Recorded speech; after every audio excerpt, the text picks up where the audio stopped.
রূপা ছিল ঢাকার এক বিশ্ববিদ্যালয়ের শিক্ষার্থী।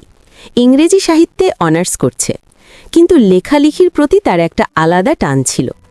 মাঝে মাঝে নিজের লেখা কবিতা বা ছোট গল্প ফেসবুকে পোস্ট করত, আর পছন্দ করত অন্যদের পোস্ট পড়তেও। একদিন রাত 10টার দিকে সে নিজের একটা কবিতা পোস্ট করল। আকাশের তারা তুমি, ধরা দেবে না জানি, তবুও ডাক দিই, এক বিন্দু আলোয় ভাসি। কমেন্টে অনেকেই প্রশংসা করল, কিন্তু এক নতুন নাম চোখে পড়ল, আকাশ রহমান। আকাশ কমেন্ট করেছিল, এই লেখাটা যেন আমার জন্যই লেখা, অনুমতি দিও, ইনবক্সে 1 কাপ কফি পাঠাতে চাই। রূপা হেসে ফেলল।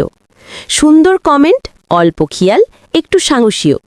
কৌতূহলবশত সে আকাশের প্রোফাইলে ঢুকে দেখল, ছোট চুল, হালকা দাড়ি, চোখে বুদ্ধির ঝিলিক। সে একটা আইটি কোম্পানিতে কাজ করে, আর মাঝে মাঝে নিজের তোলা ছবি পোস্ট করে। রূপা রিপ্লাই দিল, কফি হলে ব্ল্যাক, ইনবক্সে এসে ঝলকে হারাবে না যেন। এভাবেই শুরু হলো এক ফেসবুক ইনবক্স প্রেমের সূচনা। প্রথম দিকটা ছিল শুধুই লেখা ঘিরে, কবিতা, গল্প, সিনেমার রিভিউ। একদিন আকাশ জিজ্ঞেস করল, তুমি এত ভালো লেখো, বাস্তবের প্রেমে কি বিশ্বাস করো? রূপা লিখল, বাস্তব প্রেম হয়তো সময় নেয়, কিন্তু শুরুটা হয় অনুভব থেকে। তুমি? আকাশ উত্তর দিল, আমার প্রেম শুরু হয়েছে, এখন